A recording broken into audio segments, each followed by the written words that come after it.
ಮೊದಲನೇದಾಗಿ ತಮಗೆ ಗೊತ್ತಿರೋ ಹಾಗೆ ಕಳೆದ 9-10 ವರ್ಷದಿಂದ ಅಂದರೆ ಬಿಜೆಪಿ ಸರ್ಕಾರ ಕೇಂದ್ರದಲ್ಲಿ ಅಧಿಕಾರಕ್ಕೆ ಬಂದಾಗಿಂದ ಮೋದಿಯವರ ಮತ್ತು ಅಮಿತ್ ಶಾ ಅವರ ಒಂದು ಅಧಿಕಾರ ಪ್ರಾರಂಭ ಆದಾಗಿಂದ ಈ ವಿರೋಧ ಪಕ್ಷಗಳನ್ನು ಮುಗಿಸಬೇಕು ಅಂದ್ಬಿಟ್ಟು ಒಂದು ಸಂಚನ್ನು ನಡೆಸ್ತಾ ಇದ್ದಾರೆ. ಅವರ ಧ್ವನಿಯನ್ನು ಕಟ್ಟಾಕಬೇಕು, ಎಲ್ಲೆಲ್ಲಿ ಅವರಿಗೆ ಕೆಲವು ವಿರೋಧ ಪಕ್ಷದಿಂದ ಇರ್ಬೋದು ಅಥವಾ ವಿರೋಧ ಪಕ್ಷದ ನಾಯಕರಿಂದ ಇರ್ಬೋದು ಅವರಿಗೆ ತೊಂದರೆ ಆಗ್ತಾ ಇದ್ರೆ ಅವರಿಗೆ ಹೆದರ್ಸೋ ತಂತ್ರ, ಬೆದರ್ಸೋ ತಂತ್ರ, ಆಮಿಷ ಕೊಡುವ ತಂತ್ರ, ಆಪರೇಷನ್ ಕಮಲ ಮುಖಾಂತರ ಇರ್ಬೋದು, ಬೇರೆ ರೀತಿಗಳಲ್ಲಿ ಅವರಿಗೆ ಒಟ್ಟಾರೆ ಅವರ ಧ್ವನಿಯನ್ನ ಕಟ್ಟಾಕ್ಲಿಕ್ಕೆ ಏನೇನು ಮಾಡಬೇಕು ಮಾಡ್ತಾ ಇದ್ದಾರೆ. ಕೆಲವು ಜನರಿಗೆ ಆಮಿಷ ಕೊಡ್ತಾರೆ, ಕೆಲವು ಜನರಿಗೆ ಹೆದರ್ಸ್ತಾರೆ, ಕೆಲವು ಜನರಿಗೆ IT, ED, CBI ಇವೆಲ್ಲನೂ ಕೂಡ ಮುಂದಿಟ್ಕೊಂಡು ಹೆದರ್ಸೋ ತಂತ್ರಗಳನ್ನು ಮಾಡ್ತಾರೆ. ಯಾರ್ಯಾರು ಇವರಿಗೆ ಒಂದು ಥ್ರೆಟ್ ಆಗ್ತಾರೆ, ಆ ಥ್ರೆಟ್ ಅನ್ನ ಮುಗಿಸ್ಲಿಕ್ಕೆ ಇವರು ಮುಂಚೆಯಿಂದನೂ ಮಾಡ್ಕೊಂಡು ಬಂದಿದ್ದಾರೆ. ಕರ್ನಾಟಕದಲ್ಲಿ ತಮ್ಗೆ ಗೊತ್ತಿದೆ, AICC ಅಧ್ಯಕ್ಷರಿಂದ ಹಿಡ್ಕೊಂಡು ವಿರೋಧ ಪಕ್ಷದ ನಾಯಕರು ಇರ್ಬೋದು, ಅಂದಿನ ವಿರೋಧ ಪಕ್ಷದ ನಾಯಕರು, ಇಂದಿನ ಮುಖ್ಯಮಂತ್ರಿಗಳಿರ್ಬೋದು, ಮತ್ತೆ ನಮ್ಮ PCC ಅಧ್ಯಕ್ಷರು ಇರ್ಬೋದು, ಯಾವ ರೀತಿ ಇವರು ಸಂಚಲನ ನಡೆಸ್ತಾ ಇದ್ದಾರೆ ಅಂತ. ಯಾವ ರೀತಿ ಅನಾವಶ್ಯಕವಾಗಿ ನ್ಯಾಷನಲ್ ಹೆರಾಲ್ಡ್ ಇರ್ಬೋದು, ಯಂಗ್ ಇಂಡಿಯನ್ನಲ್ಲಿ ಇರ್ಬೋದು, ಅಲ್ಲಿ ಡೆಲ್ಲಿನಲ್ಲಿ ನಮ್ಮ AICC ಅಧ್ಯಕ್ಷರು ಖರ್ಗೆ ಸಾಹೇಬ್ರಿಗೆ ಕರೆಸಿ ಕೂಡಿಸೋದು ಮಾಡೋದು, IT, ED ಬಗ್ಗೆ, CBI ಬಗ್ಗೆ ಇರ್ಬೋದು, ಇಲ್ಲಿ ಅನಾವಶ್ಯಕವಾಗಿ DKS ಅವ್ರ ವಿರುದ್ಧ ಇರ್ಬೋದು, ಸಿದ್ದರಾಮಯ್ಯ ಅವ್ರ ವಿರುದ್ಧ ಇರ್ಬೋದು, ಈ ಏಜೆನ್ಸಿಗಳನ್ನ ಚೂ ಬಿಡೋದಾಗ್ಲಿ, ಇವತ್ತೆಲ್ಲ ಕೂಡ ಮಾಡ್ತಾ ಇದ್ದಾರೆ. ಹಿಂದಿನ ಒಂದು ಸರ್ಕಾರದಲ್ಲಿ ಈ ಒಂದು ಪ್ರಾಮಾಣಿಕ ಪ್ರಯತ್ನ ಅವರು ಮಾಡಿದ್ರು. DK ಶಿವಕುಮಾರ್ ಅವರಿಗಾಗ್ಲಿ, ಬೇರೆ ಬೇರೆ ನಾಯಕರಿಗಾಗ್ಲಿ ಅನ್ಸೋ ಕೆಲಸ ಅಂತ ಮಾಡಿದ್ರು. CBI ಮುಖಾಂತರ, IT, ED ನಿಮ್ಗೆಲ್ಲ ಗೊತ್ತಿದೆ. ಚುನಾವಣೆ ಬಂದ ತಕ್ಷಣ ಬರೇ ವಿರೋಧ ಪಕ್ಷದ ನಾಯಕರ ಮನೆಗಳ ಮೇಲೆ, ಕಚೇರಿಗಳ ಮೇಲೆ ದಾಳಿ ನಡೀತದೆ. ಬಿಜೆಪಿಯವರು ಯಾವ ಕಚೇರಿ ಮೇಲೂ ದಾಳಿ ನಡೆಯೋದಿಲ್ಲ, ಯಾವ ಇದು ಇಲ್ಲ. ಅವ್ರು ಏನೇ ಮಾಡ್ಬೋದು, ಆಗಲ್ ದರೋಡೆ ಮಾಡಿದ್ರು ಪರವಾಗಿಲ್ಲ, ಮರ್ಡರ್ ಮಾಡಿದ್ರು ಪರವಾಗಿಲ್ಲ, ಅವ್ರ ಮೇಲೆ ಏನೇ ರೀತಿಯಾದಂಥ ಕಾನೂನು ಕಾರ್ಯವಾಹಿಗಳು ಆಗೋದಿಲ್ಲ. ಆದರೆ ನಾವು ಏನೂ ಮಾಡಿಲ್ಲ ಅಂದ್ರೆ ಕೂಡ ನಮಗೆ ಒಂದು ಎದುರಿಸುವ ತಂತ್ರವನ್ನ ಮಾಡ್ತಾ ಇದೆ. ನಿನ್ನೆ ರಾತ್ರಿಯಿಂದ ನಮ್ಮ ಮಾಧ್ಯಮದಲ್ಲಿ ಇರ್ಬೋದು, ಮತ್ತೆ ಬಿಜೆಪಿಯ ಸಾಮಾಜಿಕ ಜಾಲತಾಣದಲ್ಲಿರ್ಬೋದು, ಈ ನಮ್ಮ ಒಂದು ಸರ್ಕಾರದ ನಿರ್ಧಾರದ ಬಗ್ಗೆ, ಯಾವುದು DKS ಅವರ ಪ್ರಕರಣದನ್ನ CBI ತನಿಖೆಯಿಂದ ಹಿಂದ್ಪಡೆಯುವ ಬಗ್ಗೆ ಸಾಕಷ್ಟು ಚರ್ಚೆಗಳು ನಡೀತಾ ಇದೆ. ಸಾಕಷ್ಟು ಗೊಂದಲಗಳು ಕೂಡ ಇದೆ. ಕಾನೂನು ಏನಿದೆ, ಯಾಕಿದೆ, ಹೇಗಿದೆ ಅಂದ್ಬಿಟ್ಟು ಒಂದ್ ಕಡೆ ಆದ್ರೆ, ಇನ್ನೊಂದು ಕಡೆ ಬಿಜೆಪಿಯವರು ಬಹಳಷ್ಟು ಮಿಸ್ಇನ್ಫಾರ್ಮೇಶನ್ ಅನ್ನ, ಸುಳ್ಳು ಸುದ್ದಿಯನ್ನ ಕೊಡ್ತಾ ಇದ್ದಾರೆ ಎಲ್ಲ ಕಡೆ ಇವತ್ತು. ಇದರಿಂದ ಸಾಕಷ್ಟು ಜನರಲ್ಲಿ ಕೂಡ ಗೊಂದಲ ಇದೆ, ಮಾಧ್ಯಮದಲ್ಲೂ ಕೂಡ ಸಾಕಷ್ಟು ಪ್ರಶ್ನೆಗಳಿವೆ. ಇವತ್ತು ನಾವು ಕೂತಿರೋದು ಇವೆಲ್ಲ ಪ್ರಶ್ನೆಗಳಿಗೆ ಉತ್ತರ ಕೊಡಲಿಕ್ಕೆ, ಮತ್ತೆ ಯಾವ ರೀತಿ ಬಿಜೆಪಿ ಅವರ ಒಂದು ಸಂಚಿನಿಂದ ಇದಾಗಿದೆ ಅಂತ ಹೇಳಕ್ಕೆ. ಮೊದಲನೇದಾಗಿ, very clearly I am stating that the permission given to CBI for prosecution or investigation by the previous BJP government is illegal. It is politically motivated. It has been done to curb the activities of the opposition party. ಎಲ್ಲೋ ಒಂದು ಕಡೆ ಕಾಂಗ್ರೆಸ್ ಅಧಿಕಾರಕ್ಕೆ ಬಂದ್ಬಿಡುತ್ತೆ ಅಂದ್ಬಿಟ್ಟು ಇವರು ಈ ಸಂಚನ್ನ ಮಾಡಿದ್ದು.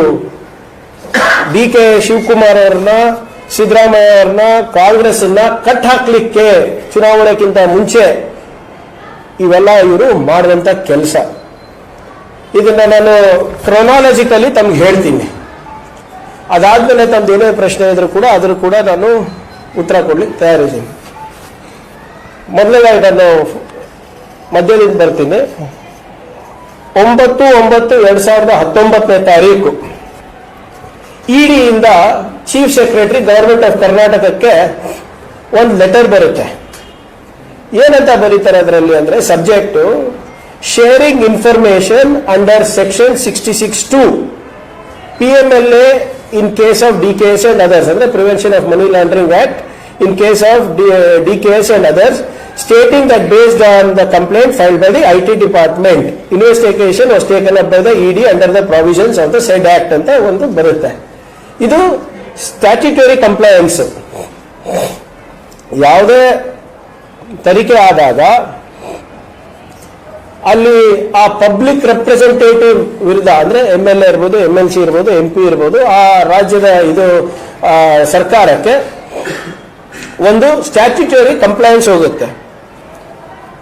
ಅವ್ರೇನ್ ಹೇಳ್ತಾರೆ ಅಂದ್ರೆ, ಹಿಂಗೊಂದು ಕೇಸ್ ಬಂದಿದೆ, ಆ ಕೇಸನ್ನ ನಾವು ತನಿಖೆ ಮಾಡ್ತಾ ಇದ್ದೀವಿ,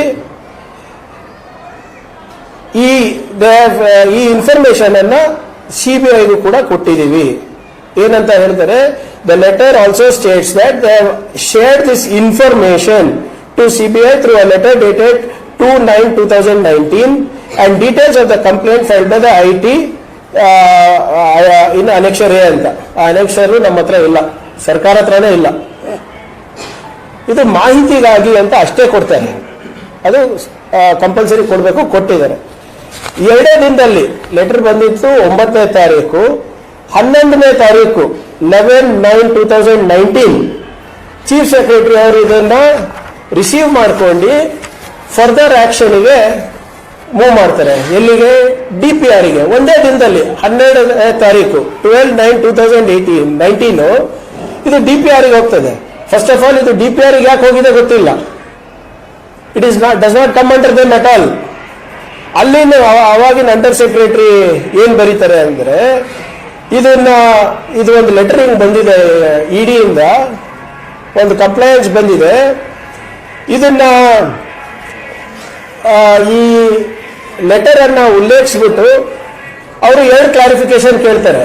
ಮೊದಲನೇದಾಗಿ ಇದು ಅವ್ರ ಅಂಡರ್ ಬರೋದಿಲ್ಲ. ಎರಡನೇದು ಏನ್ ಮಾಡ್ತಾರೆ, ಅದೇನೋ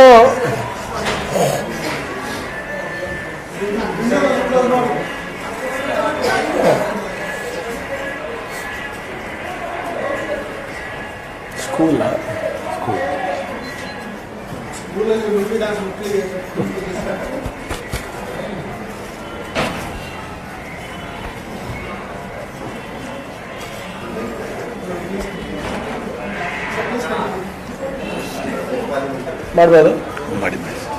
ಸರಿ, ವಾಲ್ಯೂಮ್ ಅಂತ ಸ್ವಲ್ಪ ಜಾಸ್ತಿ ಮಾಡೋದು. ಸೊ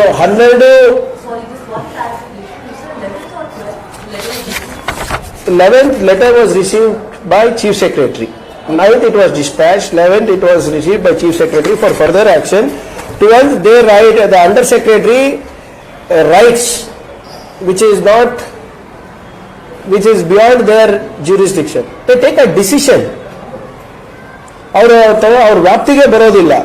ಅವರು 2 ಕೇಳ್ತಾರೆ, ಅವರು 2 ಪ್ರಶ್ನೆಗಳನ್ನ ಎತ್ತಿಸ್ತಾರೆ. ಒಂದು, ಇದನ್ನ ಸ್ಯಾಂಕ್ಷನ್ ಮಾಡಲಿಕ್ಕೆ ನಾವು ಸ್ಪೀಕರ್ ಪರ್ಮಿಷನ್ ತಗೋಬೇಕು, ಮತ್ತೆ ಒಪಿನಿಯನ್ ಆಫ್ AG ತಗೋಬೇಕು. ಎರಡನೇದು, ಇಡಿ CBIಗೆ ಕೊಡ್ತಾರೆ ಅಂತಾರೆ, ಇದು ನಮ್ಗೆ ಸಂಬಂಧಪಟ್ಟದಲ್ಲ, ಹೋಮ್ ಡಿಪಾರ್ಟ್ಮೆಂಟ್ಗೆ ಸಂಬಂಧಪಟ್ಟಿದ್ದು, ಇದನ್ನ ನಾವು ಟ್ರಾನ್ಸ್ಫರ್ ಮಾಡಬೇಕು ಅಂತ. ಫಸ್ಟ್ ಆಫ್ ಆಲ್ ಅದು ಯಾಕೆ ಬರ್ದು ಕಳಿಸಿದ್ರೆ ಗೊತ್ತಿಲ್ಲ, ಬಹಳ ಕ್ಲಿಯರ್ ಆಗಿ ಬರ್ದು ಕಳಿಸ್ತಾರೆ. To prosecute public servants the sanction under Section 17A(1) of the PC Act is required, and sanctioning authority for an MLA is the Speaker. Therefore, seeks the opinion of the AG and takes steps to transfer the file to Legislative Secretariat for taking appropriate action. ಒಂದನೇದು. ಎರಡನೇದು, since the ED has returned to CBI under Section 6 of the DSPE Act, Delhi Special Powers Establishment Act, only the Home Department has power to pass such an order and therefore to transfer the file to the Home Department. ಕಳಿಸ್ಕೊಡ್ತಾರೆ. ಒಂದೇ ದಿನದಲ್ಲಿ 13/9/2019 the additional chief secretary home ಡಿಪಾರ್ಟ್ಮೆಂಟ್ಗೆ ಹೋಗುತ್ತೆ. ಅವ್ರೇನ್ ಬರೀತಾರೆ ಅಂದ್ರೆ, please examine properly with respect to rules and put up. ಕಾನೂನಾತ್ಮಕವಾಗಿ ಏನ್ ಮಾಡಬೇಕು ಅದನ್ನ ನೋಡ್ಕೊಂಡು, ಸಾಧಕ ಬಾಧಕವನ್ನ ನೋಡ್ಕೊಂಡು ಅದನ್ನ ಮೂವ್ ಮಾಡಿ ಅಂತ ಹೇಳ್ತಾರೆ. 16ನೇ ತಾರೀಕು 9ನೇ ತಿಂಗಳು 16/9/2019 ಈ ಅಂಡರ್ ಸೆಕ್ರೆಟರಿ ಯಾರು ಈ ಫೈಲ್ ಎಕ್ಸಾಮಿನ್ ಮಾಡ್ತಾರೆ, ಅಂದ್ರೆ ಈ ಇಡಿದು 9ನೇ ತಾರೀಕು ಬಂದಿದ್ದು, ಅವ್ರೇನ್ ಹೇಳ್ತಾರೆ ಅಂದ್ರೆ, ಇದು PMLA ಆಕ್ಟ್ ಇರೋದ್ರಿಂದ, ಇದು PC ಆಕ್ಟ್ ಇರೋದ್ರಿಂದ ಇದು ಇನ್ವೆಸ್ಟಿಗೇಷನ್ ಬೇಕಾಗ್ತದೆ, ನಾವು ನೇರವಾಗಿ ಏನು ಡಿಸಿಷನ್ ತಗೊಳಕ್ಕಾಗಲ್ಲ, ಇನ್ವೆಸ್ಟಿಗೇಷನ್ ಮಾಡಬೇಕಾಗುತ್ತೆ ಅಂತ. ಮತ್ತೆ ಅವರು ಕೂಡ ಅದೇ ಕೇಳ್ತಾರೆ, ಇದನ್ನ ಸ್ಯಾಂಕ್ಷನ್ ಮಾಡೋದು ಯಾರು, ಪ್ರಾಸಿಕ್ಯೂಟ್ ಮಾಡಕ್ಕೆ, ಇಫ್ ಫೌಂಡ್ ಗಿಲ್ಟಿ. ಮತ್ತೆ ಅಂದ್ರೆ ಗವರ್ನರ್ ಬರ್ಬೇಕಾ ಏನು ಸ್ಪೀಕರಿಗೆ ಬರೀಬೇಕಾ ಅಂತ. ಮತ್ತೆ ಟ್ರಾನ್ಸ್ಫರ್ ಟು CBI ಅದ್ರ ಬಗ್ಗೆನೂ ಪ್ರಶ್ನೆ ಕೇಳ್ತಾರೆ. ಇವರೇನ್ ಹೇಳ್ತಾರೆ, when the information was verified by ED, it discloses that an offence under Section 13 of PC Act has been committed, and since it is a serious offence and the ED has shared this information with CBI also, and for a decision to be taken regarding transferring this case to CBI for further investigation, the file may be placed before the CM for his order ಅಂತ ಹಾಕ್ತಾರೆ. Under secretary deputy ಸೆಕ್ರೆಟರಿಗೆ ಬರೀತಾರೆ, ಇದು ಒಬ್ರು public representative ಇರೋದ್ರಿಂದ ಮತ್ತೆ CBIಗೆ ಹಾಕ್ಬೇಕಾ ಇಲ್ಲ ಅಂತ ಅವ್ರು ಕೇಳ್ತಾ ಇದ್ದಾರೆ, ಅದಕ್ಕೆ ನಾವು CM ಮುಂದೆ ಇಡ್ತೀವಿ ಅಂತ. 16/9/2019 ಡೆಪ್ಟಿ ಸೆಕ್ರೆಟರಿ ಇಂದ ACS ಗೆ ಹೋಗುತ್ತೆ. ACS ಅವರು ಅದನ್ನ ರೆಫರ್ ಮಾಡಿಬಿಟ್ಟು AG ಕಳಿಸ್ತಾರೆ. ಅವ್ರೇನ್ ಹೇಳ್ತಾರೆ ಅಂದ್ರೆ, they seek law department's opinion with respect to grant of permission regarding whether it is from the governor or speaker of the assembly. ಅಂದ್ರೆ MLA ವಿರುದ್ಧ ಇದೆ, ಇದು ಒಂದು ಸಿಟ್ಟಿಂಗ್ MLA ಇದ್ದಾರೆ, ಅವ್ರ ವಿರುದ್ಧ ಈ ಪ್ರಕರಣ ಬಂದಿದೆ. ಇದನ್ನ AG ಅವರಿಗೆ ಕಳ್ಸೋಣ ಒಪಿನಿಯನ್ಗೆ, ಸ್ಪೀಕರ್ ಅಥಾರಿಟಿನ ಗವರ್ನರ್ ಅಥಾರಿಟಿನ ಅಂತ ಒಂದು ಬರೆದ್ಬಿಟ್ಟು ಕಳಿಸ್ತಾರೆ. 17/9/2019 ಒಂದೇ ದಿನದಲ್ಲಿ AGಗೆ ಒಪಿನಿಯನ್ ಕಳಿಸ್ತಾರೆ. AG ಅವ್ರು ಏನು ಒಪಿನಿಯನ್ ಕೊಡೋದಿಲ್ಲ, ಕಾಯ್ತಾರೆ. ಎಷ್ಟು ದಿನ ಕಾಯ್ತಾರೆ? 5 ದಿನ ಕಾಯ್ತಾರೆ. 24/9/2019 ಒರಿಜಿನಲ್ ಫೈಲ್ AG ಹತ್ರ ಇದೆ ಅಂದ್ಬಿಟ್ಟು CM ಆಫೀಸ್ನಲ್ಲಿ ಒಂದು ಹೊಸ ಫೈಲ್ ಓಪನ್ ಮಾಡ್ತಾರೆ. ನೋಡಿ, ಪುರ್ಸೊತ್ತೇ ಇಲ್ಲ ಅವರಿಗೆ. 16th ಹೋಗಿದೆ ಇದಕ್ಕೆ, 17th ಹೋಗಿದೆ AG ಒಪಿನಿಯನ್ಗೆ, 18th, 19th, 20, 21, 22, 23 6 ದಿನದಲ್ಲಿ ಒಬ್ಬ ಶಾಸಕರಿಗೆ ಪ್ರಾಸಿಕ್ಯೂಷನ್ ಮಾಡಿದೆ. ಯಾರಿಗೆ ಬರುತ್ತೆ ಪ್ರಾಸಿಕ್ಯೂಷನ್ ಇರ್ಬೋದು ಅಥವಾ ಸ್ಯಾಂಕ್ಷನ್, ಕ್ಷಮಿಸಬೇಕು, ಸ್ಯಾಂಕ್ಷನ್ ಯಾರಿಗೆ ಬರಬೇಕು ಅಂತ 6 ದಿನದಲ್ಲಿ ಪುರ್ಸೊತ್ತಿರ್ಲಾರ್ದೆ CM ಆಫೀಸ್, ದೆನ್ CM ಆಫೀಸ್ನಲ್ಲಿ ಹೊಸ ಫೈಲ್ ಓಪನ್ ಮಾಡಿಬಿಡ್ತಾರೆ. ಅವತ್ತಿನ ದಿನಾನೇ ತೀರ್ಮಾನ ಏನಾಗುತ್ತೆ ಅಂದ್ರೆ, ನಾವು ಇದು CBIಗೆ ಹಸ್ತಾಂತರ ಮಾಡಬೇಕು ಅಂತ 24ನೇ ತಾರೀಕು ತೀರ್ಮಾನ ಆಗುತ್ತೆ. 24ನೇ ತಾರೀಕು ತನಕ AG ಅವ್ರದ್ದು ಒಪಿನಿಯನ್ ಇಲ್ಲ. ಅದಾದ್ಮೇಲೆ ಏನ್ ಹೇಳ್ತಾರೆ ಅಂದ್ರೆ, 25/9/2019 on 24/9/2019 the chief minister orally directed to hand over the matter for investigation to CBI, and he has discussed this matter with the AG over a call, and the file was placed before CM. ಅಂದ್ರೆ phone ನಲ್ಲಿ order ಮಾಡಿಬಿಟ್ಟಿದ್ದಾರೆ 24ನೇ ತಾರೀಕು, ಇವರೇ orally communicate ಮಾಡಿದ್ದಾರೆ ಅಂತ CM ಹೇಳ್ತಾರೆ. ಅಂದ್ರೆ ಒಬ್ಬ ಶಾಸಕರ ಸ್ಯಾಂಕ್ಷನ್, ಪ್ರಾಸಿಕ್ಯೂಷನ್ ಸ್ಯಾಂಕ್ಷನ್ ಮಾಡಲಿಕ್ಕೆ ಅಥವಾ ತನಿಖೆ ಇದು ಮಾಡಲಿಕ್ಕೆ ಅಷ್ಟೇನಾತ್ರ ಸರ್ 5 ದಿನದಲ್ಲಿ 6 ದಿನದಲ್ಲಿ AG ಒಪಿನಿಯನ್ಗೂ ಕಾಯಲಾರ್ದೆ ಮೌಖಿಕವಾಗಿ ಆದೇಶ ಕೊಡ್ತಾರೆ ಅಂದ್ರೆ ಉದ್ದೇಶ ಏನು? ಬಿಜೆಪಿಯವರು ಉತ್ತರ ಕೊಡ್ಬೇಕಿವತ್ತು. ಎಲ್ಲ ಕಡೆ ಇದು ಕಾನೂನು ವಿರುದ್ಧ, ಸಂವಿಧಾನ ವಿರುದ್ಧ ಅಂತ ಓಡಾಡ್ಕೊಳ್ತಾ ಇದ್ದಾರಲ್ಲ, ಕಾನೂನಿನ ಮತ್ತೆ ಸಂವಿಧಾನದ ಅರಿವು ಇದೆಯೇನ್ರಿ ನಿಮ್ಗೆ? Why was it done like this? 9ನೇ ತಾರೀಕು ಲೆಟರ್ ಬರುತ್ತೆ, 25 ತಾರೀಕು ಒಳಗಡೆ ನೀವು ಒಬ್ಬ MLAಗೆ ಸ್ಯಾಂಕ್ಷನ್ ಮಾಡಬೇಕು ಅಂತ CBIಗೆ ನೀವೇ ಬರೆದು ಕೊಟ್ಬಿಟ್ಟಿದ್ದೀರಲ್ಲ. 25ನೇ ತಾರೀಕಿಗೆ ಏನು ಇವ್ರು ಸ್ಯಾಂಕ್ಷನ್ ಕೊಡ್ತಾರೆ ಸರ್. AG ಅವತ್ತೇ ಒಪಿನಿಯನ್ ಕೊಡ್ತಾರೆ. ದಯವಿಟ್ಟು ಗಮನಿಸಬೇಕು, 24th evening decision has been done without AG's consult, return approval. ಮೌಖಿಕವಾಗಿ ಆದೇಶ ಕೊಡ್ತಾರೆ. 25ನೇ ತಾರೀಕು ಇವರು ಆದೇಶ ಕೊಟ್ಟಾದ್ಮೇಲೆ after decision has been taken AG has given an opinion. ಏನಂತ ಕೊಡ್ತಾರೆ ಎಜಿ ಒಪಿನಿಯನ್? ಇದು ಮ್ಯಾಟರ್ ಅನ್ನ ನಾವು ಇನ್ವೆಸ್ಟಿಗೇಷನ್ಗೆ ಹಾಕ್ಬೇಕು, ಆಗ್ಲೇ ನಾವು ಕೊಡಕ್ಕಾಗೋದಿಲ್ಲ ಅಂತ ಹೇಳ್ತಾರೆ. ಬಂದ ಒಪಿನಿಯನ್ ಅಲ್ಲ, ಇದು ಸರ್ಕಾರದ ಒಪಿನಿಯನ್ ಅಲ್ಲ ಸರ್. ಅವ್ರೇನ್ ಹೇಳ್ತಾರೆ, ಲಾಸ್ಟ್ ಒಂದು ಪ್ಯಾರಾ ಓದ್ಬಿಡ್ತೀನಿ. ಅವ್ರೇನ್ ಹೇಳ್ತಾರೆ, therefore in the instant case it has to be ascertained by the investigation agency as to what is the nature of the offense committed by the public servant concerned. ಅಂದ್ರೆ ಏನ್ ಮಾಡಿದ್ದಾರೆ, ಏನ್ ತಪ್ಪು ಮಾಡಿದ್ದಾರೆ, ಅವ್ರ ಒಫೆನ್ಸ್ ಏನಿದೆ ಅಂತ ಕಂಡುಹಿಡಿಬೇಕು ಮೊದಲು. If the alleged offense is relating to any recommendation or decision taken by such public servant, only then issue under section 17A would arise. However, if the offense is nothing to do with the decision or recommendation made by the public servant, then the question of sanction under section 17A does not arise. BJP ಅವರೇ, ನಿಮ್ ಸರ್ಕಾರ ಏನ್ ಬರ್ದಿದೆ ನೀವೇ ನೋಡಿಲ್ಲ. It does not arise ಅಂತ ಹೇಳ್ತಾರೆ. This could be seen with the following illustration.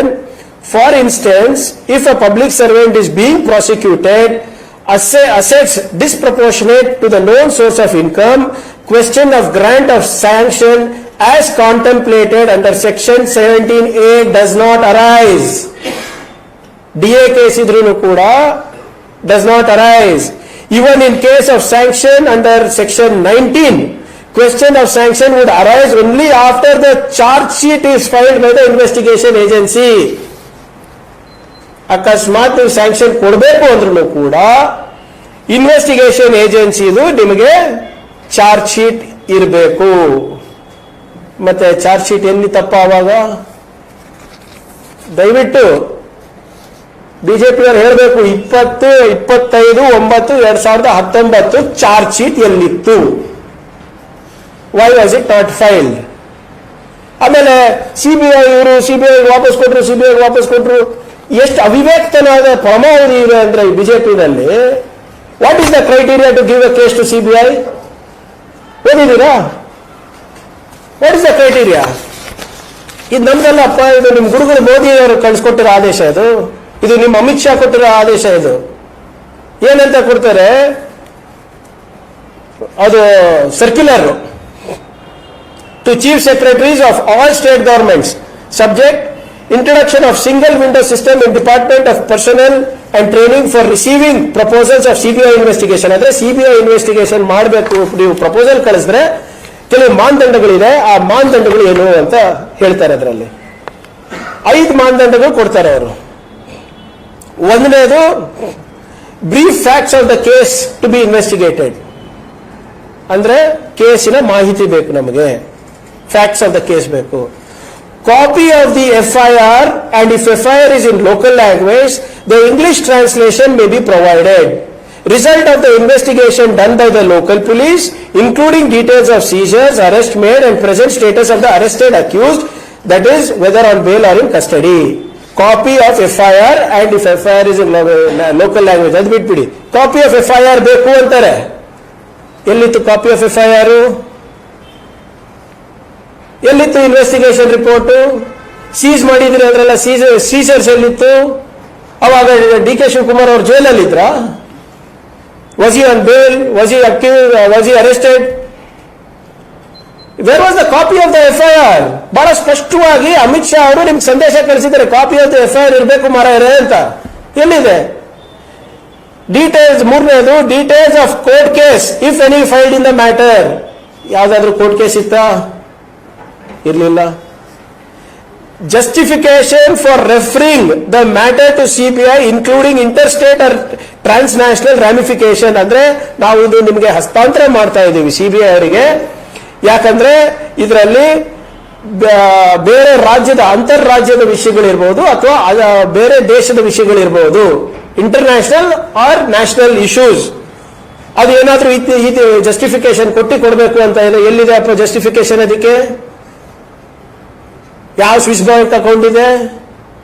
ಯಾವ್ದು national state to state jurisdiction trespass ಆಗ್ತಾ ಇದೆ ಇಲ್ಲಿ? ಮತ್ತೆ 5ನೇದು ಬಹಳ interesting, reasons regarding local state police not being in a position to investigate the matter. ಮತ್ತೊಮ್ಮೆ ಪುನರುಚ್ಚರಿಸ್ತಾ ಇದ್ದೀನಿ, reasons regarding local/state police not being in a position to investigate the matter ಅಂದ್ರೆ ಇಲ್ಲಿ ನಮ್ಮ ಸ್ಟೇಟ್ ಪೊಲೀಸ್ ಇರ್ಬೋದು, ಲೋಕಾಯುಕ್ತ ಇರ್ಬೋದು, CID ಇರ್ಬೋದು, ಬೇರೆ ಯಾವ್ದಾದ್ರು ರಾಜ್ಯದ ಸಂಸ್ಥೆಗಳಿದ್ರೆ ಅವರಿಗೆ ಇನ್ವೆಸ್ಟಿಗೇಟ್ ಮಾಡ್ಲಿಕ್ಕೆ ಆಗ್ತಾ ಇಲ್ಲ ಅಂತ ನೀವು ಜಸ್ಟಿಫಿಕೇಶನ್ ಕೊಡಬೇಕು, ರೀಸನ್ಸ್ ಕೊಡಬೇಕು. ಏನ್ ಕೊಟ್ಟಿದ್ರಿ? ಎಲ್ಲಿ ಕೊಟ್ಟಿದ್ರಿ? ಅದಿದ್ರೆ ಕೊಡಿ, ನಮಗೆ ನೋಡೋಣ ಅಂತೆ. Whether the state government will be ready to place resources, man power, ಅದೆಲ್ಲ ಬಿಡಿ, ಅದು ರೆಗ್ಯುಲರ್. ಇದು 5 ಕ್ರೈಟೀರಿಯಾಸ್ ಇದೆ ಅಲ್ಲ, ಯಾವ ಕ್ರೈಟೀರಿಯಾ ಫುಲ್ಫಿಲ್ ಮಾಡಿದೀರಾ ಹೇಳಿ ನನಗೆ. ಫ್ಯಾಕ್ಟ್ಸ್ ಆಫ್ ದ ಕೇಸ್ ಕೊಟ್ರಾ? ಇಲ್ಲ. ಕಾಪಿ ಆಫ್ ದ FIR ಇತ್ತಾ? FIR ಆಗಿರ್ಲಿಲ್ಲ. ಕೋರ್ಟ್ ಕೇಸ್ ಇತ್ತಾ? ಕೋರ್ಟ್ ಕೇಸ್ ಇರಲಿಲ್ಲ. ಏನು CBIಗೆ ಯಾಕೆ ನೀವು ಇದು ನ್ಯಾಷನಲ್ ಮತ್ತು ಇಂಟರ್ನ್ಯಾಷನಲ್ ರಾಮಿಫಿಕೇಶನ್ಸ್ ಏನಾದ್ರೂ ಇತ್ತಾ? ಇರಲಿಲ್ಲ. ಯಾಕೆ ನೀವು ಇಲ್ಲಿನ ನಮ್ಮ ರಾಜ್ಯ ತನಿಖಾ ತಂಡಗಳನ್ನ ಬಿಟ್ಟು CBI ಕೊಡಬೇಕು ಅಂತ ನೀವು ಜಸ್ಟಿಫಿಕೇಶನ್ ಕೊಟ್ರಾ? ಇಲ್ಲ. ಎಲ್ಲಿ ಯಾಕೆ ಕೊಟ್ಟಿದ್ದೀರಾ? ಇದು ಕೊಟ್ಟಿರೋದು ಬರೇ ರಾಜಕೀಯ ದುರುದ್ದೇಶದಿಂದ. ಇದು ನನ್ನ ಡಾಕ್ಯುಮೆಂಟ್ಸ್ ಅಲ್ಲ, ಒಂದು ಕೂಡ ನನ್ನ ಡಾಕ್ಯುಮೆಂಟ್ಸ್ ಅಲ್ಲ. It's all the documents of the then BJP government. ಎಲ್ಲ ನಾಯಕರು ಬಂದು ಏನ್ ಟಿವಿ ಸ್ಟೇಟ್ಮೆಂಟ್ ಅಲ್ಲ, ಅದು ಅನ್ಯಾಯ ಆಗ್ತಾ, ಇದು ಆಗ್ತಾ ಇದೆ, ಸಂವಿಧಾನ ಕೊಗ್ಗಲೆ ಆಗ್ತಾ ಇದೆ ಅಂತ ಮಾಡಿದ್ಯಾರ್ರಿ? ಕೊಗ್ಗಲೆ ಕಾನೂನನ್ನ ಗಾಳಿಗೆ ತೂರಿದ್ಯಾರು? 1/10/2019 ಅವ್ರೇನ್ ಕೇಳ್ತಾರೆ, ಈಗ ಓದ್ನಲ್ಲ ಎಲ್ಲ ಈ 5 ಕ್ರೈಟೀರಿಯಾಗಳನ್ನ 25ಕ್ಕೆ ಒಂದು ಲೆಟರ್ ಕಳಿಸ್ತಾರೆ. ನಮಗೆ ತಲುಪೋದು 1/10/2019. ಅವ್ರು ಕೇಳ್ತಾರೆ ಚೀಫ್ ಸೆಕ್ರೆಟರಿಗೆ, ಸೆಂಟ್ರಲ್ ಗವರ್ಮೆಂಟ್ ಅವರು, ನೀವು ನಮಗೆ ಸ್ಯಾಂಕ್ಷನ್ ಕೊಡ್ತಾ ಇದ್ದೀರಾ CBIಗೆ, ದಯವಿಟ್ಟು please furnish details such as copy of FIR and other details of the case in the prescribed pro forma ಅಂತ ಅವರೇ ಕೇಳ್ತಾ ಇದ್ದಾರೆ. ನೀವು ಕಳಿಸಿದ್ದೀರಾ ಅದೆಲ್ಲ ಮಾಹಿತಿ ಕೊಡಿ ನಮಗೆ ಅಂತ. ಏನಂತ ಕಳಿಸ್ತಾರೆ? ಏನು ಇಲ್ಲ ಕಳಿಸ್ಲಿಕ್ಕೆ. 0 documents. 4/11/2019 note put up by Under Secretary states that letter from Union of India dated 1/10/2019 was received seeking for FIR and other details and relevant documents to be filed in the prescribed format. Since no FIR was registered, since no FIR was registered, file was placed for further orders before the Secretary. ಅವರು ಹೇಳ್ತಾ ಇದ್ದಾರೆ, ಕೇಂದ್ರ ಸರ್ಕಾರದಿಂದ ನಮಗೆ ಕೊಟ್ಟಿದ್ದಾರಪ್ಪ, ನಮಗೆ FIR ಕೊಡಿ, facts of the case ಕೊಡಿ, ಎಲ್ಲಾನು ಕೊಡಿ, ನಾವು ತನಿಖೆ ಮಾಡ್ತೀವಿ ಅಂದ್ರೆ. ಆದ್ರೆ FIR ಇರ್ಲಾರ್ದ ಕಾರಣ ನಾವು ಏನ್ ಮಾಡ್ಬೇಕು ನಮ್ಗೆ ಗೊತ್ತಾಗ್ತಾ ಇಲ್ಲ, ಅದಕ್ಕೆ ನಾವು ಸೆಕ್ರೆಟರಿಗೆ ಮುಂದೆ ಫೈಲ್ ಅನ್ನ ಮೂವ್ ಮಾಡಿದೀವಿ ಅಂತ 4/11/2019. ಅದಾದ್ಮೇಲೆ 20/11/2019 the draft letter was placed before ACS and then to the Chief Secretary, then the file was placed to the CM. 22/11/2019 the CM approved the letter and CS directed to issue the letter. ಅಂದ್ರೆ ಏನು FIR ಇಲ್ಲ, ಏನಿಲ್ಲ, ಇಲ್ಲ CBI ಕೊಡಬೇಕು. So ಮುಖ್ಯಮಂತ್ರಿಗಳು ಅನುಮೋದನೆ ಮಾಡಿದ್ರು, ಅಂದಿನ ಚೀಫ್ ಸೆಕ್ರೆಟರಿ ಆದೇಶ ಹೊರಡಿಸಿದ್ರು. ಯಾವಾಗ ಅದಾದ್ಮೇಲೆ ಇನ್ನೂ FIR ಇಲ್ಲ, ದಯವಿಟ್ಟು ನಾವು ಗಮನಿಸಬೇಕು. FIR ಇಲ್ಲ, ಕೇಸ್ ಇಲ್ಲ, ಏನಿಲ್ಲ. ಇಷ್ಟೆಲ್ಲ ನ್ಯೂನತೆಗಳಿದ್ರು, ಲೋಪಗಳಿದ್ರು ಕೂಡ ಏನಕ್ಕೆ ಮಾಡಿದ್ರು ಇದು? ಯಾವ ಫೀಸಿಬಿಲಿಟಿ ರಿಪೋರ್ಟ್ ಇತ್ತು? ಯಾವ ಆರ್ಡರ್ ಮಾಡ್ಲಿಕ್ಕೆ ಇವರಿಗೆ? ಇದು ರಾಜಕೀಯ ದುರುದ್ದೇಶ ಇರಲಿಲ್ಲ ಅಂದ್ರೆ ಇನ್ನೇನು ಮತ್ತೆ? ಇವತ್ತು AG ಅವರು ಅವ್ರ ಒಪಿನಿಯನ್ ಅನ್ನ 25ನೇ ತಾರೀಕು ಕೊಡ್ತಾರೆ, ಇವ್ರು 24ಕ್ಕೆ ಮೌಖಿಕ ಆದೇಶ ಕೊಟ್ಬಿಟ್ಟು ಡಿಸಿಷನ್ ತಗೊಂಡಾದ್ಮೇಲೆ ಇವರು ಆದೇಶ ಒಪಿನಿಯನ್ ತಗೋತಾ ಇದ್ದಾರೆ ಇವತ್ತು. ಆದ್ರಿಂದ ಈಗ FIR ಯಾವಾಗ ರಿಜಿಸ್ಟರ್ ಆಗುತ್ತೆ? 13 ತಿಂಗಳು ಆದ್ಮೇಲೆ ಇವರೇ ಏನೋ ಕೇಸ್ಗಳು ಕುಕ್ಅಪ್ ಮಾಡಿಬಿಟ್ಟು ಇವರೇ ಏನು ರಾತ್ರಿ ಕನಸಿನಲ್ಲಿ ಏನು ಬಂತು ಅದನ್ನೇ ಹಾಕ್ಬಿಟ್ಟು 13 ತಿಂಗಳು ಆದ್ಮೇಲೆ ಹಾಕ್ತಾ ಇದ್ದಾರೆ.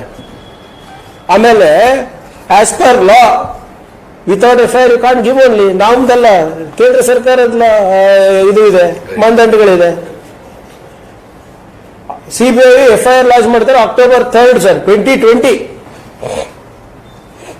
ಅದು ಚಾಲೆಂಜ್ ಮಾಡಿದ್ದಾರೆ. ಇದು ಬಹಳ ಕ್ಲಿಯರ್ ಆಗಿ ಏನು ಇದು ಕಾಣಿಸುತ್ತೆ ಅಂದ್ರೆ,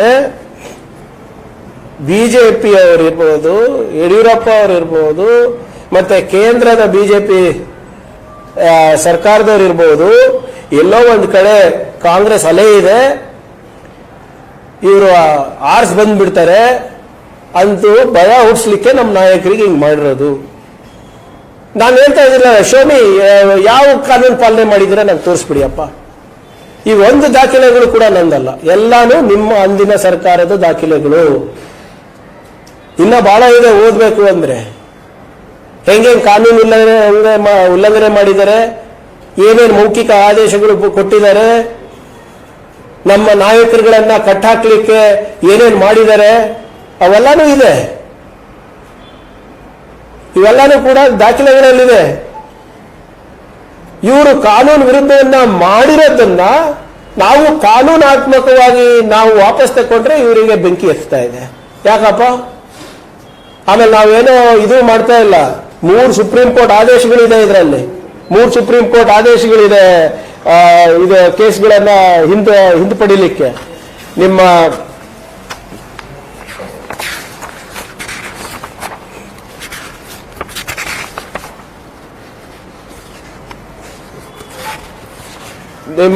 ಯುಪಿ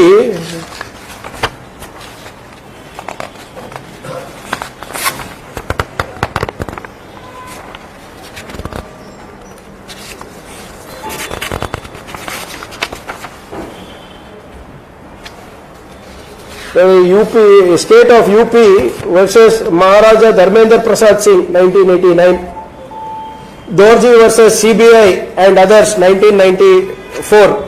ಇವೆಲ್ಲನೂ ಕೂಡ ಇಲ್ಲಿ ಸುಪ್ರೀಂ ಕೋರ್ಟ್ ಆದೇಶಗಳಿದೆ. ನಾವು ಸುಮ್ಮನೆ ಯಾವುದೋ ಕಾನೂನು ಉಲ್ಲಂಘನೆ ಮಾಡಿಲ್ಲ. ನಾವು ಸಂವಿಧಾನಿಕವಾಗಿ ಎಲ್ಲ ಸಾಧಕ ಬಾಧಕ ನೋಡ್ಕೊಂಡು what is legal we have done. ಆಮೇಲೆ ಇವರು ಇವತ್ತು ಉತ್ತರ ಕೊಡಬೇಕಾಗಿದ್ದು ನಾವಲ್ಲ, ಬಿಜೆಪಿ ಅವರು ಉತ್ತರ ಕೊಡಬೇಕು, ಅಂದಿನ ಮುಖ್ಯಮಂತ್ರಿಗಳು ಉತ್ತರ ಕೊಡಬೇಕು, ಇವತ್ತು ಬಿಜೆಪಿ ರಾಜ್ಯಾಧ್ಯಕ್ಷರು, ವಿರೋಧ ಪಕ್ಷದ ನಾಯಕರು ಉತ್ತರ ಕೊಡಬೇಕು. ಯಾಕೆ ಇದು ಮಾಡಿದ್ರಿ? ಇರ್ಬೇಕಲ್ಲ ನಿಮ್ಮ ಹತ್ರ ಎಲ್ಲ ದಾಖಲೆಗಳು ಇರುತ್ತಲ್ವಾ? ನಿಮ್ಮ ಅಂದಿನ ಏಜಿ ಕರೆದು ಕೇಳಿ ಏನೇನಾಗಿದೆ ಅಪ್ಪ ಅಂತ. It is nothing but a conspiracy against mister Siddaramaiah, against mister DK Shivkumar and the Congress party. They just didn't want us to come to power at any cost. ಇದಕ್ಕೆಲ್ಲ ನಾವು ಹೆದರವರಲ್ಲ, ಬೆದರವರಲ್ಲ. ಸಂವಿಧಾನದಲ್ಲಿ, ಕಾನೂನಲ್ಲಿ ಅಪಾರವಾದಂತಹ ನಂಬಿಕೆ ಇದೆ ನಮಗೆ. ನಮ್ಮ ಸರ್ಕಾರ ಯಾವುದೇ ರೀತಿಯಾಗಿ ಸಂವಿಧಾನಕ್ಕೆ ಅಗೌರವ ತರುವಂತೆ ನಾವು ನಡ್ಕೊಳ್ಳೋದಿಲ್ಲ, ಕಾನೂನಿಗೆ ತದ್ವಿರುದ್ಧವಾಗಿ ನಡ್ಕೊಳ್ಳೋದಿಲ್ಲ. ನೀವಿವತ್ತು ಜಸ್ಟಿಫೈ ಮಾಡಿ ಎಲ್ಲಿ ಬರ್ತೀರಾ ಹೇಳಿ, ಚರ್ಚೆಗೆ ಬರಕ್ ರೆಡಿ ಇದೀವಿ ನಾವು ಕಾಂಗ್ರೆಸ್ನವರು. ಇದನ್ನ ಜಸ್ಟಿಫೈ ಮಾಡಿ without FIR, with IT, ED, CBI ಅವರು ಯಾವ್ದಾದ್ರು ಒಂದು ಲೆಟರ್ ತೋರಿಸ್ಬಿಡಿ ನನಗೆ, ಇದು ನಮ್ಗೆ ಹಸ್ತಾಂತರ ಮಾಡಿ ಅಂತ ಒಂದು ಲೆಟರ್ ತೋರಿಸ್ಬಿಡಿ. ಹೀಗೆ ಉಲ್ಲಂಘನೆ ಆಗಿದೆ, ಇದು ನಾವು ಮಾಡ್ತಾ ಇದೀವಿ, ಒಂದು ಲೆಟರ್ ತೋರಿಸ್ಬಿಡಿ. ನಾವು DK Shivkumar ಅವ್ರ ವಿರುದ್ಧ ನಾವು ತನಿಖೆ ಮಾಡ್ಲಿಕ್ಕೆ ತಯಾರಿದ್ದೀವಿ ಅಥವಾ ಮಾಡಬೇಕು ಅಂತ ಒಂದು ಲೆಟರ್ ತೋರಿಸ್ಬಿಡಿ. ಸೊ ಇವೆಲ್ಲನೂ ಕೂಡ ಬಿಜೆಪಿಯವರು ಅಧಿಕಾರ ಎಲ್ಲೋ ಅಧಿಕಾರ ಕೈಯಿಂದ ತಪ್ತಾ ಇದೆ ಅಂದ್ಬಿಟ್ಟು ಮಾಡಿರುವಂತ ತಂತ್ರಗಳು ಇವೆಲ್ಲ. ಅದಕ್ಕೆ ಇವತ್ತು ಅವರ ಸರ್ಕಾರದ ದಾಖಲೆಗಳು ಕೂಡ ಮಾತಾಡ್ತಾ ಇರೋದು. ನಾನು ಹೇಳೋದು ಒಂದು ನಂಬಕ್ ಹೋಗ್ಬೇಡಿ ದಯವಿಟ್ಟು. ಈ ದಾಖಲೆಗಳೇನಿದೆ ಅದನ್ನ ಪರಿಶೀಲನೆ ಮಾಡಿ, ಏನೇನಿದೆ ನೋಡಿ ತಾವು. ಅದಾದ್ಮೇಲೆ ಪ್ರಶ್ನೆ ಕೇಳಿ ಬಿಜೆಪಿ ಅವರಿಗೆ, ಯಾಕ್ರಿ ಹಿಂಗ್ ಮಾಡಕ್ ಹೋದ್ರಿ ಅಂತ. ಏನು ಉದ್ದೇಶ ಏನಿತ್ತು? ಎಲ್ಲಾನು ಕೂಡ ನಿಮ್ಮ ಕೇಂದ್ರ ಸರ್ಕಾರ ಹೊರಡಿಸಿರುವ ಮಾನದಂಡದ ವಿರುದ್ಧನೇ ನೀವು ಹೋಗ್ಲಿಕ್ಕೆ ಕಾರಣ ಏನು? What is your justification? They have to answer people. ಸದನದಲ್ಲಿ ಚರ್ಚೆಗೆ ಬರ್ತಾರ, ಬರಲಿ, ಕೇಳೋಣ ಈ ಪ್ರಶ್ನೆಗಳು. ಇವತ್ತು ಯಾವುದೇ ರೀತಿಯಾದಂತ ಕಾನೂನನ್ನ ನಾವು ಉಲ್ಲಂಘನೆ ಮಾಡಿಲ್ಲ. ನಿನ್ನೆ ಸರ್ಕಾರ ತಗೊಂಡಿರುವಂತ ಡಿಸಿಷನ್ ಏನಿದೆ is very much as per law. There has been precedence earlier also, and more importantly 3 Supreme Court judgment ಇದೆ. ಆಮೇಲೆ ಇಲ್ಲಿವರೆಗೂ ಈ ಕರ್ನಾಟಕ ರಾಜ್ಯದ ಇತಿಹಾಸದಲ್ಲಿ ಯಾವ DA ಕೇಸಿಗೂ ಕೂಡ CBI ಕೊಟ್ಟಿಲ್ಲ, including mister ಯಡಿಯೂರಪ್ಪಸ್.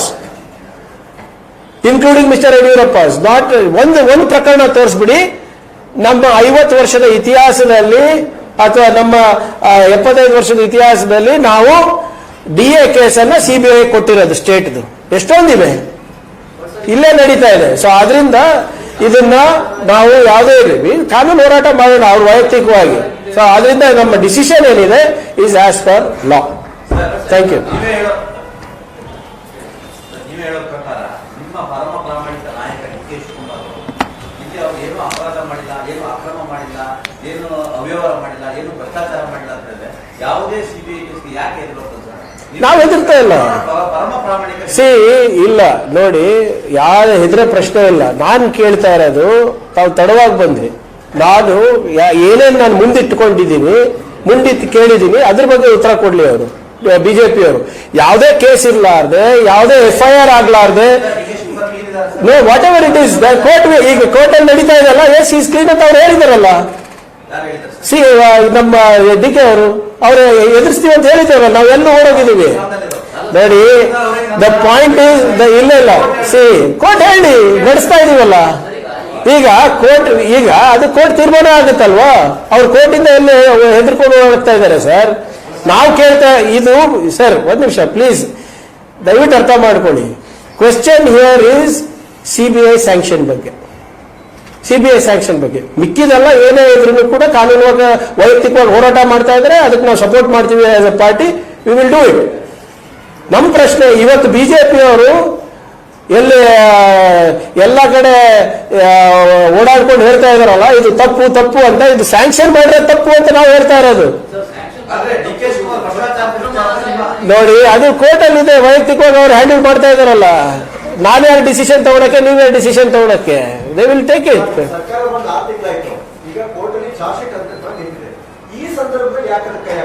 It does not matter ಅಲ್ವಾ ಸರ್? ಈಗ ಹೆದರಿಕೆ ಯಾಕೆ? ಈಗ ನೀವೇ ಹೇಳಿದ್ರಿ ಆಲ್ಮೋಸ್ಟ್ 90% ಕೇಸ್ ಮುಗಿದ ಮೇಲೆ ಯಾಕೆ ಭಯ ಇರುತ್ತೆ? ಮತ್ತೆ ಭಯ ಇದ್ದಿದ್ರೆ ಸುಮ್ಮನೆ ಕುತ್ಕೋಬೇಕಾಗಿತ್ತಲ್ಲ. ಯಾರಿಗೂ ಏನು ಜೈಲು ಹೋಗೋದೇ ಇಲ್ಲ. ಉಪ್ಪು ತಿಂದವರು ನೀರು ಕುಡಿತಾರೆ, ಇಲ್ಲಿ ಉಪ್ಪೇ ತಿಂದಿಲ್ಲ, ಬೇಕಾಗಿರ್ಲಿಲ್ಲ. ಪ್ರಯಾರಿಟಿ ಇದೆ, ಮಾಡ್ಬೋದಾಗಿತ್ತು, ಒಂದೇ ತಿಂಗಳಲ್ಲಿ ಮಾಡ್ಬೋದಾಗಿತ್ತು, ಹಂಗೇನಿಲ್ಲ. ಈಗ ಬಂದಿದೆ, ಮಾಡ್ತಾ ಇದೀವಿ. ಅದಕ್ಕೆ ನಾನು ಹೇಳಿದಲ್ಲ, ನಾನು ಅಲ್ಲ ನೀವು ಅಲ್ಲ ತೀರ್ಮಾನ ಮಾಡೋದು. ಮ್ಯಾಟರ್ ಏನಿದೆ ಸರ್, ಸ್ಯಾಂಕ್ಷನ್ ಬಗ್ಗೆ ಇದೆ. ವಿ ಆರ್ ನಾಟ್ DK ಅವ್ರ ಬಗ್ಗೆ ನಾವು ಹೇಳ್ತಾ ಇಲ್ಲ, CBI ಸ್ಯಾಂಕ್ಷನ್ ಬಗ್ಗೆ ಚರ್ಚೆ ನಡೀತಾ ಇದೆ. ಅದು ನಮ್ಮ ಏನು ಕ್ಯಾಬಿನೆಟ್ ನಿರ್ಧಾರದ ಬಗ್ಗೆ ಚರ್ಚೆ ನಡೀತಾ ಇದೆ, ಅದ್ರ ಬಗ್ಗೆ ನಾನು ಹೇಳ್ತಾ ಇರೋದು. ನೀವು ಆಗ್ಲೇ ವರ್ಡಿಕ್ ಕೊಟ್ಬಿಟ್ರೆ ನಾನೇನ್ ಮಾಡ್ಲಿ? ಬಿಜೆಪಿಯ ಎಡವಟ್ಟುಗಳನ್ನ ನೀವು ಪಟ್ಟಿ ಮಾಡಿ ಹೇಳಿದ್ರಿ, ಆದ್ರೆ DK ಶಿವಕುಮಾರ್ ಅವರ ರಕ್ಷಣೆಗೆ ಸರ್ಕಾರ ನಿಂತಿಲ್ವಾ? ಯಾಕೆ ಅಂತ ಹೇಳಿದ್ರೆ DK ಶಿವಕುಮಾರ್ ಅವರೇ ಇದ್ರು ಕ್ಯಾಬಿನೆಟ್ ಅಲ್ಲಿ ಈ ರೀತಿಯ ನಿರ್ಧಾರವನ್ನ ತೆಗೆದುಕೊಳ್ಳುವ ಸಂದರ್ಭದಲ್ಲಿ ಅವ್ರು ಯಾಕೆ ಹೊರಗೋದ್ರು? ಒಂದಷ್ಟು ಅನುಮಾನಗಳು ಬರ್ತಾ ಇದೆ ಸರ್. ಯಾಕಂದ್ರೆ ಸರ್ಕಾರ ಇಲ್ಲ ನೋಡಿ, ನಿನ್ನೆ KC ವೇಣುಗೋಪಾಲ್ ಅವರು ಬಂದಿದ್ರು ಬೇರೆ ವಿಷಯಕ್ಕೆ, ಅವ್ರ ಜೊತೆ ಇದ್ರು. ನಿನ್ನೆ ಕ್ಯಾಬಿನೆಟ್ ಬಂದಿಲ್ಲ. ಅದು ಈ ಸಬ್ಜೆಕ್ಟ್ ಬಗ್ಗೆ ನಮ್ ಬರುತ್ತೆ ಅಂತ ನಮಗೂ ಕೂಡ ಗೊತ್ತಿರಲಿಲ್ಲ. ಅಲ್ಲಿ ಬಂದ್ಮೇಲೆ ಗೊತ್ತಾಗಿದೆ. ಬಟ್ ಹಾಗೆ ಅಂತದೇನಿಲ್ಲ. Influencing the cabinet decisions is nothing. And moreover ಅವರು ಕಾನೂನನ್ನ ತಿರ್ಚಿದವ್ರಿಗೆ ನೀವೇನು ಹೇಳ್ತಾ ಇದ್ದೀರಾ? ಕಾನೂನನ್ನ ಪಾಲನೆ ಮಾಡ್ಬಿಟ್ಟು ವಾಪಸ್ ಸ್ಟೇಟಸ್ ಕೊಡ್ತಾ ಇದ್ದೀವಿ ನಮ್ಗೆ ಹೇಳ್ತಾ ಇದ್ದೀರಲ್ಲ. ಯಾವುದು ಯಾವಾಗ್ಲೂ ಹೇಳಿದ್ವಿ, ನೀವು ಕೇಳಿರ್ಲಿಲ್ಲ. ಅದಕ್ಕೆ ಈಗ 25 ಇಲ್ಲ ಸರ್ ಪ್ಲೀಸ್, ಇಲ್ಲ ಯಾಕೆ ನಾನು ಹೇಳ್ತೀನಿ ಸರ್, ಅದನ್ನೇ ಹೇಳ್ತಿದ್ದೀನಿ. ಈಗಲೂ ಅದೇ ಮಾಡ್ತಾ ಇದ್ದೀನಲ್ಲ ಸರ್. ನೋಡಿ ಒಂದ್ ಸೆಕೆಂಡ್ ಸರ್, ತಮ್ಮ ಪ್ರಶ್ನೆಗೆ 25/11/2019 honourable DCM wrote to the then government, ಏನಿದೆ ಕೊಡಿ ದಯವಿಟ್ಟು. ಏನು ಬಹಳ ಸ್ಪಷ್ಟವಾಗಿ copies of correspondence to government of India, copies of proceedings of government of Karnataka, permission letter from state government to central government, related complete information and letters ಕೇಳಿದೀವಲ್ಲ sir, ಕೇಳಿದೀವಿ, ನಮ್ಗೆ ಕೊಟ್ಟಿಲ್ಲ.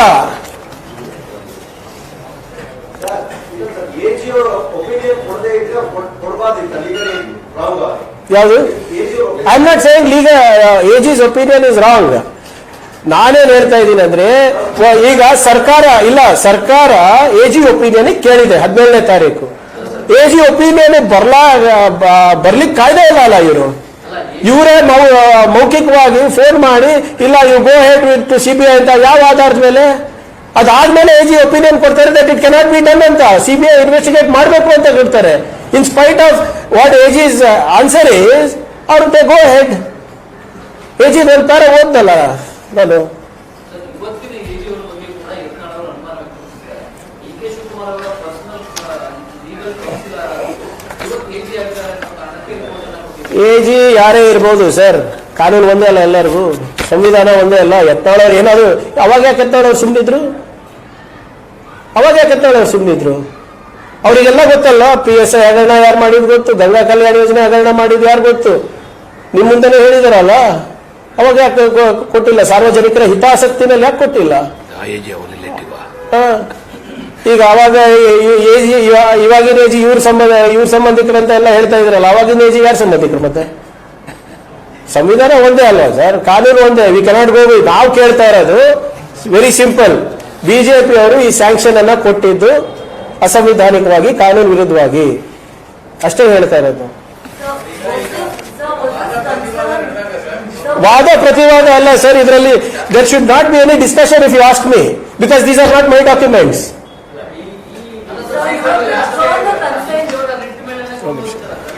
ಕೊಟ್ಟಿದ್ದಾರೆ. See whatever is the writ ನಲ್ಲಿ ಏನಿದೆ ಅದು deputy CM ಅವರ ವೈಯಕ್ತಿಕವಾಗಿ ಇರುವಂತದ್ದು ಇದು. ಅದ್ರ ಬಗ್ಗೆ ನಾನು ಹೆಚ್ಚು ಮಾಹಿತಿನೂ ಇಲ್ಲ, ನಾನು ಅದ್ರ ಬಗ್ಗೆ ಕಾಮೆಂಟು ಮಾಡಲ್ಲ. ಅವ್ರ ಕಾನೂನು ಹೋರಾಟ ಅವ್ರು ಮಾಡ್ತಾ ಇದ್ರೆ ಅದಕ್ಕೆ ಬೆಂಬಲವಾಗಿ ನಾವೆಲ್ಲ ನಿಂತಿದ್ದೀವಿ. ಕಾನೂನಾತ್ಮಕ we will take it to logical end. Point here today ನಿಮ್ಮ ಮುಂದೆ ಏನಿದೆ ಅಂದ್ರೆ CBIಗೆ ಸ್ಯಾಂಕ್ಷನ್ ಕೊಟ್ಟಿರೋದು ಲೀಗಲ್ ಇಲ್ಲಿಗಲ್ಲ. It is completely illegal, completely politically motivated ಅಂತ ನನ್ನ ವಾದ ಅಲ್ಲ. ಸರ್ಕಾರದ ದಾಖಲೆಗಳು, ಬಿಜೆಪಿ ಸರ್ಕಾರದ ಅಂದಿನ ಸರ್ಕಾರದ ದಾಖಲೆಗಳು ಹೇಳ್ತಾ ಇವೆ.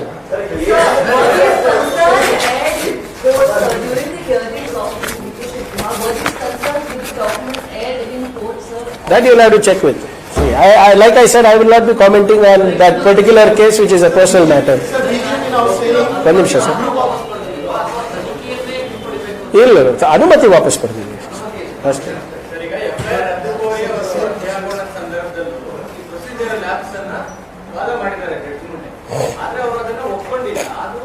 ಅದು ಬೇರೆ ವಿಷಯ ಸರ್. ಈಗ ಅದು ಜಡ್ಜಿಗೆ ಬಿಟ್ಟಿರೋದಲ್ವಾ. ಈಗ ಅದ್ರ ವಿರುದ್ಧನೇ ಮೇಲ್ಮನೆ ಅರ್ಜಿ ಸಲ್ಲಿಸಿರೋದಲ್ವಾ. ನೋಡೋಣ ಏನಾಗುತ್ತೆ ಅಂತ ಅಲ್ಲಿ. ನಮ್ಮ ನಿರ್ಣಯ ಏನಿಲ್ಲ ಸರ್, ಬಿಜೆಪಿ ಅವ್ರ ನಿರ್ಣಯ, ನಮ್ಮ ನಿರ್ಣಯ ಅಲ್ಲ. ಯಾಕೆ ಸೋಲಾಗ? See a court can take whatever decision it wants. ಕೆಲವು ಎಷ್ಟೊಂದು ಸರಿ ನಿಮ್ಗೆ ಗೊತ್ತಿದೆ, ನ್ಯಾಯದ ತೀರ್ಪುಗಳು ಕೆಲವು ಸಂದರ್ಭದಲ್ಲಿ ಸರಿನೂ ಇರ್ತದೆ, ಕೆಲವು ಸಂದರ್ಭದಲ್ಲಿ ಎರರ್ ಆಫ್ ಜಜ್ಮೆಂಟು ಇರ್ತವೆ. ಗೊತ್ತಿಲ್ಲ, ನೋಡೋಣ. ನಾವ್ಯಾಕೆ ಅದಕ್ಕೆ ಮುಂಚಿತವಾಗಿ ಹೋಗಿ ಹೀಗೆ ಆಗುತ್ತೆ ಹಾಗೆ ಆಗುತ್ತೆ ಅಂತ ನಾವು ಒಪಿನಿಯನ್ ಕೊಡಬೇಕು? ನಮ್ಮ ಒಪಿನಿಯನ್ ಫರ್ಮ್ ಆಗಿದೆ that the CBI sanction itself was politically motivated by the BJP. So BJP the sanction was only innocent, then why is he shying away from CBI inquiry? Is what Vijendra is asking. Why don't we give his cases also to CBI? That's also a good idea, right? A group of thieves are safeguarding another bigger thief. This is what the statement from BJP says. Who? The central government is protecting the state BJP leaders? Is that what they're saying? ಅವರಿಗೆ ಅಷ್ಟೇ ಪ್ರಾಮಾಣಿಕತೆ ಇದ್ರೆ state government, if the central BJP leadership is so clean and so good, why don't they take up Mr. Yediyurappa's case? Why don't they take up the Bitcoin case? Why don't they take up Vijendra's case? Let them take it up. Who's telling them? You are talking about the legality of the process which was done Absolutely. by the previous government. Can you give some details, sir? Because BJP continuously saying the decision was just to safeguard their president of the party. The decision was to ensure that they tie us up. As simple as that. All the documents that I have produced is as per the then government's orders. All the criteria for making it a CBI case is done by the central government. So I am not here to give it another meaning. It's a pretty straightforward case. The directions were issued by the then CM in order to curtail the Congress party's activities. Thank you.